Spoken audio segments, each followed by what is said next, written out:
Uh-oh, Blake, the judge ain't happy with you not providing your secret audio tape. Ooh, when's it gonna come out?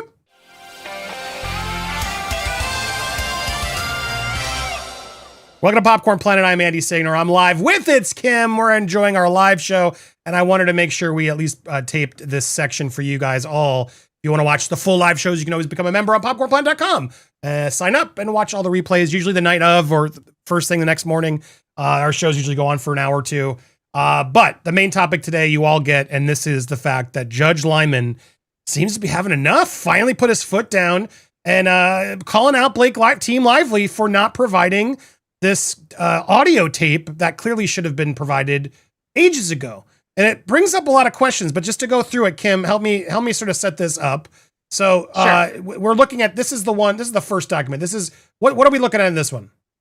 Well, this was the judge's decision that he made, I believe, on October 6th, where he said, you know what, it's time for the mystery declarant to, come out of the shadows. We need to know who this person is. We're going to unredact the declaration that she made. So it was revealed that it was Claire, and that document was released.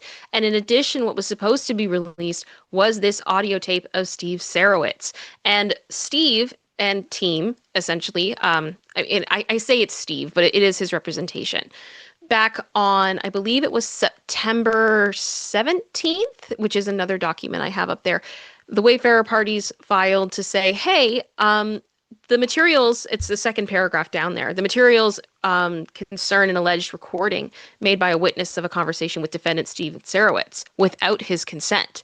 Plaintiff seeks to seal the audio recording in its entirety, although she purported to selectively quote from it in a portion of her brief in the public unsealed version she filed with the court. So Lively boldly claims she placed the substance of the relevant information from Exhibit 1 in the public record, flatly ignoring the person recorded without his consent, Mr. Sarowitz. So it should be allowed to have the entire recording made public to ensure the accuracy and provide context. Can I just add how important that is? Like, to me, and I don't know, but to me, you wouldn't request that if you were worried about what's on the tape, or if you're potentially concerned, or if you don't even remember. Any lawyer will tell you, no, you have to know the answer to anything you're putting out there. You're going to ask. So the fact that Steve's like, oh, no, release it all. We need to hear it. There's clearly context. If I said that, let's hear all the context. Let's hear it all together. To me, that's a very ballsy move. And to me, it's a confident move in that I got nothing to hide. And if that's the case, that's got to make Blake nervous. And I got to say good for them, because that's why a lot of us have been Team Justin, if you want to call it that, just because I feel like they've provided way more than Blake has provided. Blake has, as Elsie always said it, like, you didn't have one check-in text from that movie one time where like Ryan Reynolds is like, are you okay today? Is he bothering you today? There's nothing. Like, that's odd to me that she has got nothing. And so the fact that he's willing to put it all out there, and the fact that she's seeming wanting to hide stuff, Kim, doesn't that worry you? Why is she attempting to seal this if it's so dirty and damaging?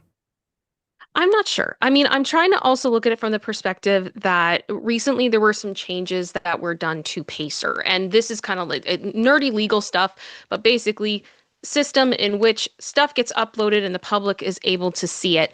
And Pacer tends to not support this type of file. And then there was changes to do with whether things were sealed or unsealed, etc. So there's been a lot of confusion, which has led to internet sleuths. Some that are very active on Reddit. I don't want to name the person in case they don't want to be named, but there was one individual in particular that actually went to the Southern District and talked to the clerks. And I know there have been multiple creators and other sleuths that have basically contacted the Southern District of New York and gone, hey, where is it? Because this has been unsealed for like over a week. Yep. Why do we not have it? The public should have it. So that was why yesterday we got this order from the judge, which kind of illuminates where they're at on this. I don't know if you have that pulled up. Yeah, it's right here. So Judge Lyman, court is receiving inquiries from public regarding Exhibit 1. Probably a lot of inquiries to Blake Lively's motion for fees and damages, docket 748, which the court previously ordered unsealed. The court has been informed that the exhibit cannot be filed on the public docket as the electronic case filing does not support audio files. The court therefore requests the parties' assistance in publicly releasing the file. The parties are directed to file a joint letter by October 17th, updating the court with respect to those efforts. So I imagine hey, you got to show that it's on a website somewhere, so anybody following this docket knows where to get it, since we can't load audio files. But this begs the question, and good on Lyman for finally following up and not letting this fall through the cracks. I know everyone wants to criticize him, but compliment him when he does something good. I do think this is interesting. It makes me wonder, does Team Justin even have this audio tape? Have they ever? I don't think they do. I don't think they do. Think about that. If they don't, how sketchy is that she's been using this as evidence to like, judge, this proves the whole case. And it's like, proves what? We don't know. You didn't even submit the audio tape itself. You just pulled a random quote from it and then never actually filed audio. If that is the case, oh my God, that's sketchy as F. I don't know, Kim, it makes me worried. No? It does look to be suspicious. And I mean, I will withhold judgment until I hear the other side's explanation. But to me, it absolutely looks questionable, particularly questionable considering that this order to have it be unsealed has been out for a bit now, right? It's not like this was 24 hours ago and they're figuring out how to get it onto the public docket. And I would understand there being a bit of a delay because of all of the stuff that's gone on with Pacer. Pacer is not an easy system to navigate for those of you who have not used it in the past. There's a lot of questions surrounding this right now. What it sounds like now is we are waiting on a joint letter that is going to let us know how exactly this is going to be released. Now, I would guess that if the Wayfarer parties had it, we know they have the capability to be able to upload evidence to a website. You know, maybe the lawsuitinfo.com could host it. I don't know. I don't know how that's all going to work. But to me, it's just quite fascinating to see how this is all going down when these quotes that they have used from this recording that reportedly, allegedly Steve said, and they've used to really essentially, in my opinion, you know, smear him, I guess, right? Like, yeah, they've really portrayed him in a negative light. Well, let's show the quote, because this is clearly what they're referring to. And it wasn't just her motion for fees. This was back in her amended complaint. Like, this was back in the beginning of this case, and this was used and got headlines against Steve. And I got to be careful. I'm going to call it I versus H, okay? Just because keywords and how it works, but you guys now know what I'm speaking about. But here was the quote. Okay, so this was from the complaint obtained by People Lively alleges that Steve Sarowitz, the co-founder and co-chairman of Wayfair and executive producer in 2011, once compared the battle against her and husband Ryan to the war between I and H. This was allegedly recorded. Where did it say? By another? I thought I read that. Was it not here? Thought it said anyway. A witness who worked with Wayfair on an unrelated project. Thank you. Told a witness, we now know is clear. Yes, so a witness who worked on a different unrelated project. That would make sense. I'm assuming it's the same thing. We're all trying to get the clear thing. She claims that despite the film making a lot of money after its release, it ends with us, which it did, and that the timing would make sense of this then too. He told the witness who worked with Wayfair on an unrelated project that if Lively and Reynolds ever cross the line, then I will go after them. I will protect the studio like I protected itself from H. There were 39,000 unalived bodies.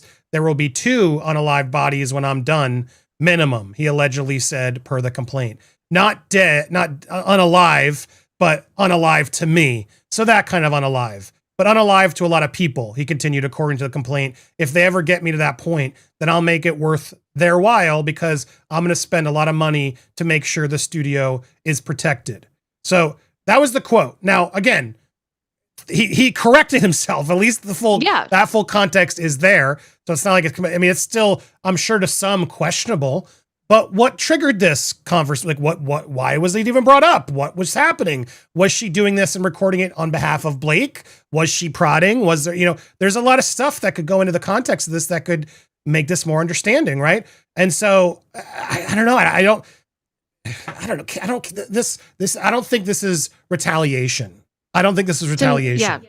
To me, and it's very clear. The first sentence is the most important. If they ever cross the line, which line? What are you referring to? I need the context before. There was clearly a conversation setting up said line, And I want to know what that is. And Steve clearly does too. And Steve, I assume, would know what it is. And if Steve's like, we're hiding the sexual harassment claims and blah, blah, blah, blah, blah. And if they try to make those public, we'll get you. Well, then Justin's going to look pretty bad, right? And I will be the first to admit it and call out Steve and Justin if the audio tape of Claire is like, but Justin abused Blake and I heard it and blah, blah, blah, blah, blah. Shut up. Don't tell anybody or I'll take it. If that's what the audio says, you'd think Blake would have used that part because it really would have condemned them, but I'm assuming it doesn't say that, and it says something else, and we need to know what it says. So this audio tape is important because it's going to sort of help, I think, set the what's that word I'm trying to say of the believability of which side, right? Their credibility.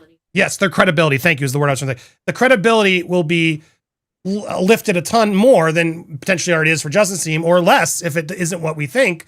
So that's why this is so important. And yeah, I think it's sketchy that she would put this out and now trying to claim, well, we gave you the most important part. You don't get to decide that, dude. You don't get to decide that. Just like she did with the text messages, right, Kim? Where she removed emojis, changed the order of things, took whole sections out that were clearly making it clear it was joking. And she wants to paint it all on her narrative. And it's why all these subpoenas and everything are just disgusting to me, because she doesn't really want the truth. Because the truth is, yeah, a lot of press talked to people after this lawsuit because it became a massive story. But she's trying to paint the fact that press was talking to her to both sides about this case as continued retaliation. It's just mind-blowingly stupid and so frustrating that it's still even happening. I can't believe we're still here, Kim. Can you? No, I can't. And honestly, like, I have so many questions as we go through this case, like things like you said, like about the text messages being taken out of context. What context were they presented to Blake in? How did that, like the emojis, for example, were the emojis removed in the format that she received it? There's so many questions as far as like, what is the truth? What really did happen? The sequence of events is incredibly important here. And when I look at the comments that I can see here from Steve, I see that if they ever cross the line, I'll go after them. If they ever cross the line and they threaten my studio, they threaten my friends, they do all that stuff, I'm going to defend myself.